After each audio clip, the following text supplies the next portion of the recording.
So the ATO are always looking for evidence and record keeping in order for companies to claim their R&D tax incentive. Today I'm joined by a specialist, George Mirabelli, who is an expert in risk reduction for people claiming the R&D tax incentive. George, tell us a bit about what you do and what you see companies are struggling with. Hi, Ben. Thanks for that. I specialise in making sure that people can get their record keeping under control, integrated into the way they do their R&D.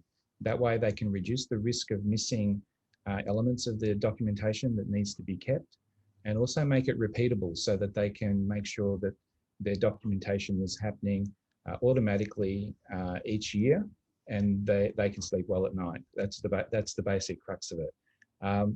Now, I come across companies that have very good elements, and I find that everybody seems to do everything but don't document it very well. And I think just getting that documentation level up to the right level, making it repeatable, making it ingrained in what you do, is how you reduce the risk of a tax audit. And by doing that, you can get all the elements that you need stored away, accessible, and should there be an audit, you can locate that documentation very quickly. Is there one sort of main tip that you see that companies should be doing?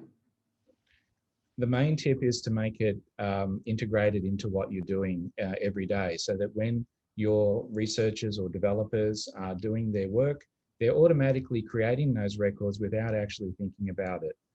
And what I find is that probably the core tip is that the R&D legislation requires certain documentation that's actually state of the art. If you do all those things, you actually do the R&D better. And by thinking about it that way, you take on the documentation, not as an overhead, but as part of what you do every day. So thanks, George. So you work mainly hand in hand with consultants and companies to, I guess, produce better records?